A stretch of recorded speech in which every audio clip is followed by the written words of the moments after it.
Hello बच्चों, स्वागत है आपका मेरे इस यूट्यूब चैनल में। इस वीडियो में हम एक क्वेश्चन सॉल्व करेंगे। तो चलिए देखते हैं क्या क्वेश्चन है हमारे पास। 100 gram sample of haemoglobin on analysis was found to contain 0.34% Fe by mass. If each hemoglobin has 4 Fe2 positive ion, the molar mass of hemoglobin is। तो समझते हैं पहले हम। देखिए हमें इस क्वेश्चन में क्या दिया गया है। हमें हीमोग्लोबिन का सैंपल दिया गया है, ठीक है, और उस हीमोग्लोबिन के सैंपल में उसकी जो क्वांटिटी है वो हमें 100 ग्राम दी गई है और कहा गया है कि उसमें 0.34 ग्राम, ठीक है, 0.34% का मतलब यहां पर ग्राम हो जाएगा क्योंकि 100 में ही बात करी जा रही है।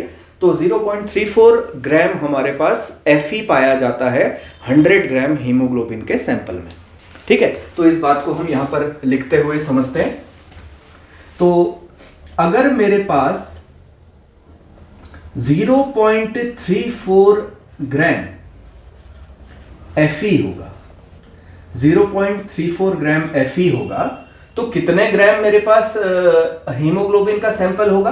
तो 100 ग्राम क्या होगा मेरे पास हीमोग्लोबिन का सैंपल होगा। ये हमें दिया गया है, 100 ग्राम मेरे पास क्या होगा? हीमोग्लोबिन होगा। ये हमें दिया गया है। इसको थोड़ा सा आप अच्छे से लिखेंगे। अगर आप इसे कन्वर्ट करना चाहें रेशियो में तो सबसे पहले आप इसे रेशियो में कन्वर्ट करेंगे।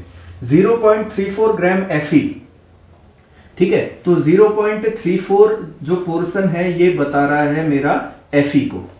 दूसरा मुझे पता चल रहा है कि ये 100 ग्राम में है, 100 ग्राम में मेरे पास इतना हीमोग्लोबिन है। तो ये मेरे पास Fe और हीमोग्लोबिन का रेशियो आ गया। किस चीज का रेशियो आया? ये रेशियो आया ग्राम का, यानी कि मास का रेशियो आया। ये मेरे पास किसका रेशियो आया? मास का रेशियो। मास का रेशियो मेरे पास क्या आया? 0.34 अपॉन 100। और इसको अगर मैं सही से लिखना चाहूं तो हो जाएगा 34 अपॉन 10000, ठीक है, ऐसा हो जाएगा। ये हो जाएगा मेरे पास मास का रेशियो, ठीक है, Fe का मास, ठीक है, और ये हो जाएगा Hb का मास, हीमोग्लोबिन का मास। ये मेरे पास आ गया मास का रेशियो। और दूसरी चीज देखिए हमें क्या दे रखा है कि each haemoglobin has 4 Fe2 positive ion. तो हमें एक और रेशियो दे रखा है, वो दे रखा है नंबर्स का रेशियो, कि एक मोल अगर मेरे पास हीमोग्लोबिन होगा, एक मोल मेरे पास हीमोग्लोबिन होगा तो मेरे पास 4 मोल क्या होंगे? मेरे पास 4 मोल Fe होंगे। Fe2 पॉजिटिव आयन का मतलब Fe से है। Fe के कितने मेरे पास मोल होंगे वो मुझे यहां पर पे बता दिया गया। तो एक रेशियो मेरे पास और आया। मैं Fe और हीमोग्लोबिन के ही रेशियो में इसको लिखता हूं। तो Fe 4 अपॉन 1, ये मेरे पास आ गया। 4 पोर्शन होगा Fe का, 1 पोर्शन होगा Hb का। Hb का मतलब हीमोग्लोबिन का। और ये जो रेशियो है ये रेशियो है मोल का। ये रेशियो किसका है? मोल का रेशियो है। तो अब मेरे पास एक मोल का रेशियो गिवन है, एक मास का रेशियो गिवन है, दोनों Fe और Hb का ही है। तो मैं रिलेशन खोजूंगा कि मोल, नंबर ऑफ मोल्स और मोलर मास में क्या रिलेशन होता है, ठीक है, या गिवन मास में क्या रिलेशन होता है। तो वो मुझे पता चलता है मोल कॉन्सेप्ट से। तो मोल इक्वल टू होता है, मोल इक्वल टू होता है given mass upon molar mass, given mass upon molar mass. तो मोल इक्वल टू होता है given mass upon molar mass. बस इस फॉर्मूले का हम यूज करेंगे। तो मोल ऑफ, अगर मैं Fe की बात करता हूं, Fe के मोल, Fe के मोल, मोल ऑफ Fe अगर मुझे निकालना है तो गिवन मास मुझे Fe का कितना गिवन है? 34 गिवन है, 34 upon molar mass of Fe, ये हमें दे रखा है 56, ये हमें दिया गया है 56। तो मेरे पास Fe के मोल आ गए, ठीक है, Fe के मोल मेरे पास आ गए। और इसी प्रकार से मैं मोल ऑफ हीमोग्लोबिन भी निकाल सकता हूं। Mole of haemoglobin equal to क्या हो जाएगा? गिवन मास हमें यहां पर पे दे रखा है ये 10,000, तो 10,000 हमारे पास गिवन मास हो जाएगा। और मोलर मास हमने निकालना है, हीमोग्लोबिन का मोलर मास मुझे निकालना है, वो हो जाएगा X, ठीक है। तो मोल ऑफ Fe और मोल ऑफ Hb, तो इनमें मुझे रेशियो यहां पर पे गिवन है। ये मोल ऑफ Fe और मोल ऑफ Hb में रिलेशन 4:1 है।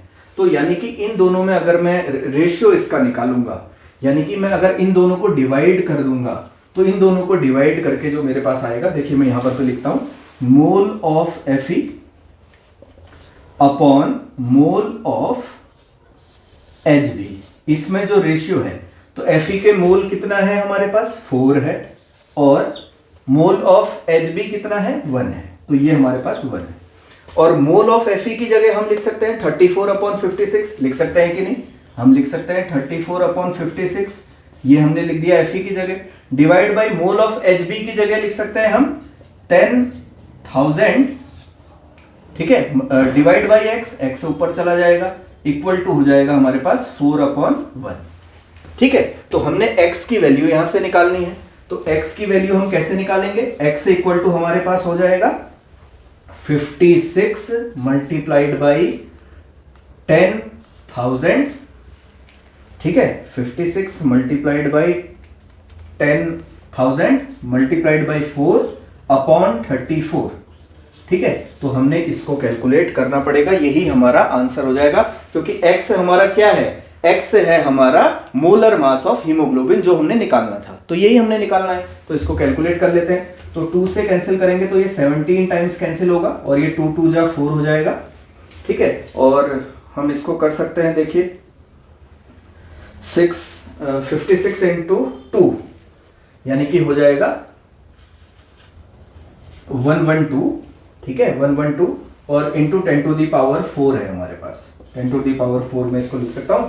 इसको हमने डिवाइड करना है 17 से, तो करिए इसको।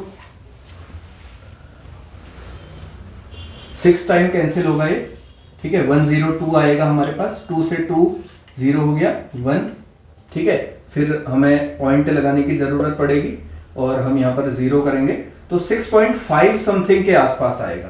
तो 6.5 आगे भी कुछ आ सकता है, इंटू 10 टू दी पावर 4 हो जाएगा, ठीक है। तो हम इसको लिख सकते हैं 65000, 3 0 हम लगा देंगे, तो यही हमारा क्या हो जाएगा? आंसर हो जाएगा, यही हमारा क्या हो जाएगा? आंसर। तो इस प्रकार से इस क्वेश्चन को हम बना सकते हैं।